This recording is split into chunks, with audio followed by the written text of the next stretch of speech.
Deo Balbuena, kilala bilang Diwata, nag-file ng CC bilang nominee ng Vendors Party List. Si Deo Balbuena, na kilala rin bilang Diwata, ay opisyal na nag-file ng kanyang Certificate of Candidacy (CC) bilang nominee para sa Vendors Party List. Layunin ni Balbuena na maging boses ng lahat ng mga street vendors sa buong bansa.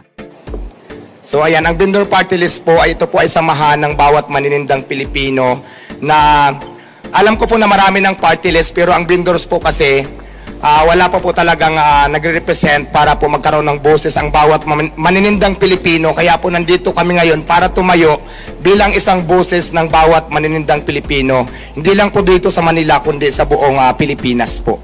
Ang kanyang advokasya ay mapabuti ang buhay ng mga vendor at magbigay ng suporta sa kanilang komunidad. Ipinaabot niya ang kanyang intensyon sa isang pampublikong pahayag matapos ang kanyang pag-file. Ano sa tingin mo ang mga hamon na hinaharap ng mga vendor sa Pilipinas at paano makakatulong ang isang party list sa kanila? Ipinahayag ni Balbuena ang kanyang hangaring itaas ang buhay ng mga street vendor at tiyakin na mayroon silang kinatawan sa Kongreso na nakakaintindi sa kanilang mga pagsubok. Ang Vendors Party List na kanyang kinakatawan ay naglalayong magbigay ng mas mabuting mga pulisya para sa mga vendor kaugnay ng mga permit, makatarungang presyo, at mga benepisyo sa kalusugan.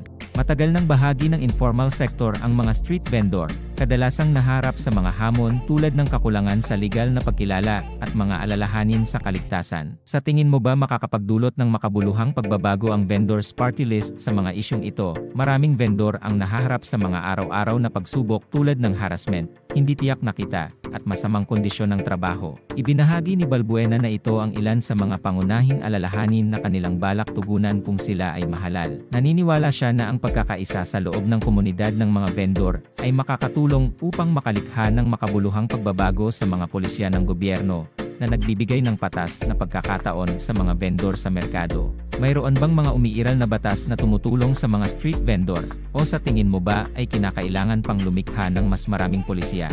Ibinahagi rin ni Deo Balbuena ang kanyang mga personal na karanasan bilang dating vendor na siyang dahilan kung bakit siya ay lubos na nakatuon sa advokasyang ito. Nais niyang matiyak na ang mga vendor ay tinatrato ng patas at ang kanilang pagsisikap ay kinikilala. Ang kanyang paglalakbay mula sa pagiging vendor hanggang sa pagiging nominee ng party list ay isang nakaka-inspire na kwento na marami ang makakarelate. Maari bang magbigay ng mas mahusay na pangunawa sa kanya ang kanyang karanasan sa mga pangangailangan ng mga vendor sa kanyang bagong papel? Layunin ni Balbuena na pagkaisahin ang lahat ng mga vendor at maging boses nila sa Kongreso. Determinado ang Vendors Party List na lumikha ng mga positibong pagbabago, lalo na sa kalagayan at kaligtasan ng mga vendor sa buong bansa. Balak ng party list na ilunsad ang ilang mga programa para sa mas magagandang espasyo sa merkado, mas ligtas na kondisyon ng trabaho, at suporta mula sa gobyerno. Anong uri ng suporta sa tingin mo ang pinakakailangan ng mga vendor mula sa gobyerno?